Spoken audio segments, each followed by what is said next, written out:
Innal hamdalillah nahmaduhu wa nasta'inuhu wa nastaghfiruh wa na'udzu billahi min shururi anfusina wa min sayyiati a'malina man yahdihillahu fala mudilla lahu wa man yudlil fala hadiya lahu asyhadu an la ilaha illallah wahdahu la syarika lahu wa asyhadu anna Muhammadan abduhu wa rasuluh. قال الله تبارك وتعالى يا أيها الذين آمنوا اتقوا الله حق تقاته ولا تموتن إلا وأنتم مسلمون يا أيها الناس اتقوا ربكم الذي خلقكم من نفس واحدة وخلق منها زوجها وبث منهما رجالا كثيرا ونساء واتقوا الله الذي تساءلون به والأرحام إن الله كان عليكم رقيبا يا أيها الذين آمنوا اتقوا الله وقولوا قولا سديدا يصلح لكم أعمالكم ويغفر لكم ذنوبكم ومن يطع الله ورسوله فقد فاز فوزا عظيما أما بعد فإن أصدق الحديث كتاب الله وخير الهدى هدى محمد صلى الله عليه وسلم وشر الأمور محدثاتها فإن كل محدثة في الدين بدعة وكل بدعة ضلالة وكل ضلالة في النار عباد الله أوصيكم ونفسي بتقوى الله فقد فاز المتقون قال الله تبارك وتعالى وتزودوا فإن خير الزاد التقوى. Ma'asyiral muslimin, para jamaah salat Jumat rahimani wa rahimakumullah. Allah Subhanahu wa taala telah mensifati dunia dengan sesuatu yang menipu. Allah menyebutkan wa mal hayatud dunya illa mata'ul ghurur. Dan tidaklah kehidupan dunia melainkan hanyalah kesenangan yang menipu. Begitu juga Nabi alaihi salatu wassalam, baginda kita yang mulia alaihi salatu wassalam, telah mensifati dunia dengan sesuatu yang indah, dengan sesuatu yang menarik pandangan manusia, dengan sesuatu yang manis. Sebagaimana yang beliau sebutkan, ad-dunya hulwatun khadirah, bahwasanya dunia, kata Nabi alaihi salatu wassalam, adalah sesuatu yang manis, sesuatu yang hijau.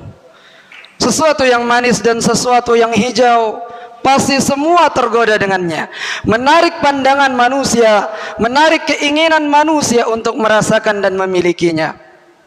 Oleh karena itu Allah tabaraka wa taala mensifati dunia ini sebagai dunia yang menipu. Dunia yang menipu, kesenangan yang menipu. Begitu juga Nabi alaihi salatu wasallam mengatakan dunia itu manis, dunia itu indah, sehingga tertipulah kita dengan dunia ini. Ibadallah rahimani wa rahimakumullah. Maka dari itu janganlah kita termasuk orang-orang yang terlalu cinta kepada dunia. Janganlah kita termasuk orang-orang yang condong hatinya kepada dunia. Karena apabila dunia telah masuk kepada hati kita, orang apabila telah cinta kepada dunia, hatinya akan lalai dari kehidupan akhirat. Ibadallah rahimani wa rahimakumullah. Jangan sampai kita menjadi budak-budak dunia. Jangan sampai kita menjadi hamba-hamba dunia, anak-anak dunia. Apa kata sahabat yang mulia Ali radhiyallahu taala anhu? Beliau mengatakan, fakunu min abna'il akhirah wa la takunu min abna'id dunya. Jadilah kalian anak-anak akhirat dan janganlah kalian menjadi anak-anak dunia. Kaum muslimin, para jamaah salat Jumat rahimani wa rahimakumullah. Maka tidak ada kebaikan di dunia ini dibandingkan dengan kebaikan yang Allah tabaraka wa taala persiapkan di hari kiamat.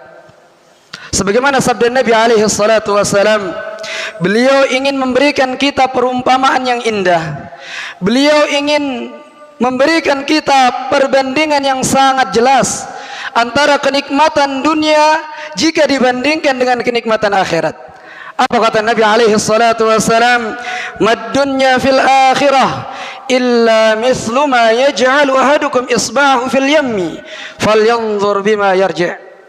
Tidaklah dunia, kata Nabi alaihi salatu wassalam, tidaklah dunia dibandingkan dengan akhirat, kenikmatan dunia dibandingkan dengan kenikmatan akhirat, melainkan seperti seseorang mencelupkan jari jemarinya ke dalam lautan. Kemudian hendaklah dia melihat berapakah air lautan yang tersisa di jari jemarinya tersebut.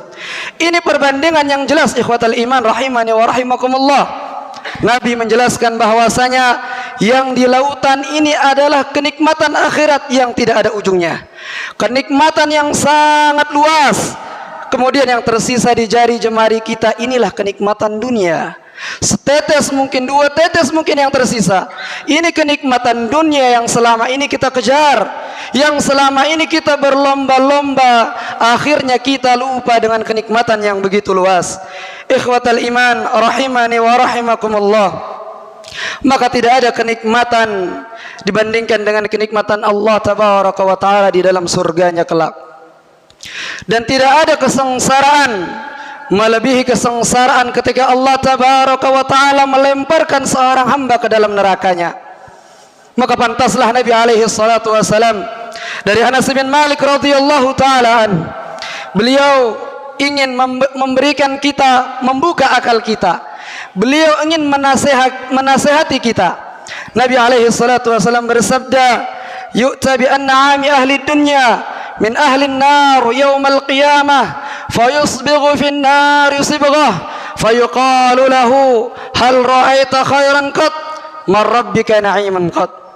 Pada hari kiamat kelak didatangkan penduduk neraka yang paling mewah kehidupannya di dunia, penduduk neraka yang paling nikmat kehidupannya di dunia. Kemudian ia dimasukkan, dicelupkan ke dalam neraka satu kali celupan. Lalu ia ditanya, "Apakah engkau pernah merasakan kelezatan-kelezatan di dunia? Apakah engkau pernah merasakan kenikmatan-kenikmatan di dunia?" Maka dengan tegas penduduk neraka tersebut mengatakan, "Demi Allah, saya tidak pernah merasakan sedikit pun kenikmatan-kenikmatan di dunia."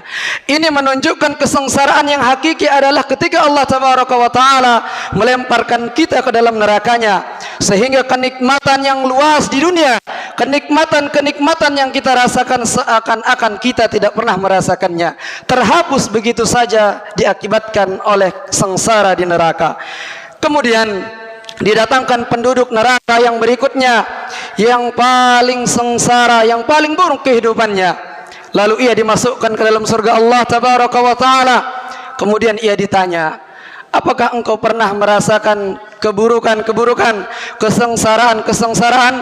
Maka dengan tegas pula penduduk surga tersebut menjawab, "Demi Allah, aku tidak pernah merasakan sedikit pun kesengsaraan-kesengsaraan." Maka inilah kenikmatan yang sesungguhnya, ikhwatal iman, ketika kaki kita melangkah masuk ke dalam surga. Inilah kenikmatan yang besar, kenikmatan yang luas dibandingkan dengan kenikmatan dunia. Ikhwatal iman rahimani wa rahimakumullah. Maka kelak di sanalah, di surgalah kelak kita akan membangun istana-istana kita. Kenikmatan-kenikmatan kita akan kita dapatkan di surga. Di sanalah kita akan membangun rumah-rumah kita, ikhwatal iman rahimakumullah. Karena istana-istana di dunia, gedung-gedung mewah yang tinggi di dunia, rumah-rumah yang megah yang kita miliki di dunia, semua akan kita tinggalkan, ikhwatal iman rahimani wa rahimakumullah. Maka Allah subhanahu wa ta'ala yang perlu kita ingat adalah Allah tabaraka wa ta'ala tidak pernah melarang kita untuk mencari penghidupan dunia. Jangan sampai kita salah dalam mengambil persepsi, ya ikhwah. Allah tidak pernah melarang kita untuk mencari kehidupan dunia. Allah tidak pernah melarang kita untuk mencari kebaikan-kebaikan di dunia. Yang Allah larang adalah bagaimana kita terlalu condong kepada dunia. Hati kita dipenuhi oleh dunia, sehingga lupa kita dengan kenikmatan yang luas, kenikmatan akhirat yang begitu luas menanti kita. Wabtaghi fima ataqallahu ad-darul akhirah wa la tansa nasibaka minad dunya. Dan ambillah bekal akhiratmu kehidupan akhiratmu, bekal akhiratmu, dan jangan sampai engkau lupa bagianmu yang sedikit dari kehidupan dunia. Aqulu qawli hadza wa astaghfirullah li wa lakum wa li sairil muslimin wal muslimat li kulli dhanb fastaghfiruhu innahu huwal ghafurur rahim. Alhamdulillahilladzi arsala rasulahu bil huda wa dinil haqq liyudhhirahu 'ala ad-din kullihi wa kafa billahi shahida. Asyhadu an la ilaha illallah wahdahu la syarika lah wa asyhadu anna Muhammadan 'abduhu wa rasuluh la nabiyya ba'dah. Ma'asyiral muslimin, para jamaah salat Jumat rahimani wa rahimakumullah.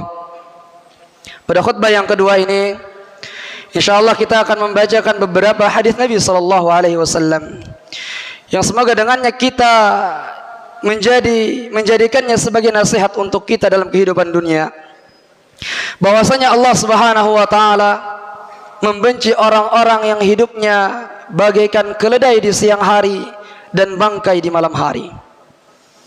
Marilah kita renungkan sabda Nabi alaihi salatu wassalam dari hadis yang sahih yang diriwayatkan oleh Imam Ibnu Muhibban. Beliau bersabda, Inna Allah la yubghidu kulla jahdhari jiwadin sakhabil aswaq jifatin bil lail alimin bid dunya jahilin bil akhirah.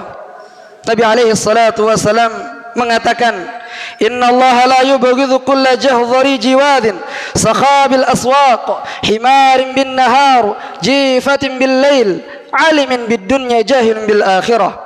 Bahwasanya Allah tabaraka wa ta'ala akan membenci orang-orang yang suka teriak, orang-orang yang keras, orang-orang yang suka teriak-teriak di pasar. Dia bagaikan keledai di siang hari dan bangkai di malam hari. Jifatin bil lail, dia bangkai di malam hari. Alimin bid dunya jahilin bil akhirah, dia pandai, pintar urusan dunia, namun bodoh perkara akhirat. Ini yang dibenci oleh Allah tabaraka wa ta'ala. Di siang harinya ia lelah mengejar dunia, ia lelah mengejar dunia, letih dia mengejar dunia, sehingga lupa dia beribadah kepada Allah tabaraka wa ta'ala, lupa mengaji, lupa menuntut ilmu syar'i, lupa bersimpu di hadapan Allah Subhanahu wa ta'ala. Kemudian di malam harinya dia habiskan waktunya untuk berbaring di atas kasurnya, akibat diletihkan oleh perkara dunia, dilelahkan dia oleh perkara dunia. Maka ini yang dibenci oleh Allah tabaraka wa ta'ala. Tidak ada waktu untuk menuntut ilmu syar'i, tidak ada waktu untuk beribadah kepada Allah tabaraka wa ta'ala. Maka jangan sampai kita betah tinggal di dunia ini ikhwah, kecuali untuk mengejar surga Allah tabaraka wa ta'ala. Araditum bil hayatid dunya minal akhirah fama mata'ul hayatid dunya fil akhirah illa qalil. Apakah kalian merasa tentram, merasa ridha, nyaman tinggal di dunia dibandingkan dengan kenikmatan akhirat, dibandingkan dengan akhirat? Dan tidaklah kehidupan dunia dibandingkan dengan akhirat melainkan hanyalah sedikit. Para jamaah rahimani wa rahimakumullah. Kemudian yang berikutnya, Nabi alaihi salatu wassalam tidak pernah mengkhawatirkan kefakiran menimpa diri kita. Yang Nabi alaihi salatu wassalam khawatirkan menimpa kita semua adalah Allah bukakan kita pintu dunia selebar-lebarnya. Kenapa ikhwatal iman? Karena orang-orang terdahulu, orang-orang yang telah mendahului kita, mereka binasa akibat dunia dibukakan selebar-lebarnya bagi mereka. Nabi bersabda, "Fa wallah mal faqru akhsha 'alaikum walakinni akhsha an tubsita 'alaikum ad-dunya kama busitat 'ala man kana qablakum fatanafasuha kama tanafasuha fatuhlikukum kama ahlakat." Demi Allah, kata Nabi alaihi salatu wassalam, bukanlah kefakiran yang aku khawatirkan menimpa diri kalian, melainkan yang aku khawatirkan adalah Allah bukakan pintu dunia selebar-lebarnya bagi kalian, sebagaimana orang-orang terdahulu dibukakan pintu dunia selebar-lebarnya untuk mereka, dan mereka berlomba-lomba mengejarnya, dan dunia itu membinasakan mereka dan akan membinasakan kalian. Inna Allah wa malaikatahu yusalluna ala nabi ya ayyuhalladzina amanu sallu alaihi wa sallimu taslima. Allahumma salli ala Muhammad wa ala ali Muhammad كما صليت على إبراهيم وعلى آل إبراهيم إنك حميد مجيد وبارك على محمد وعلى آل محمد كما باركت على إبراهيم وعلى آل إبراهيم إنك حميد مجيد اللهم اغفر للمسلمين والمسلمات والمؤمنين والمؤمنات الأحياء منهم والأموات إنك سميع قريب مجيب الدعوات فيا قاضي الحاجات اللهم ألف بين قلوبنا وأصلح ذات بيننا واهدنا سبل السلام ونجنا من الظلمات إلى النور ونجنا من الظلمات إلى النور اللهم إنا نسألك الهدى والتقى والعفاف والغنى اللهم أعتق رقابنا من النار ورقاب آبائنا ورقاب أزواجنا وذرياتنا من النار اللهم إنا نسألك الجنة ونعوذ بك من النار اللهم إنا نسألك الجنة ونعوذ بك من النار اللهم إنا نسألك الجنة ونعوذ بك من النار ربنا آتنا في الدنيا حسنة وفي الآخرة حسنة وقنا عذاب النار وصلى الله على نبينا محمد والحمد لله رب العالمين أقيم الصلاة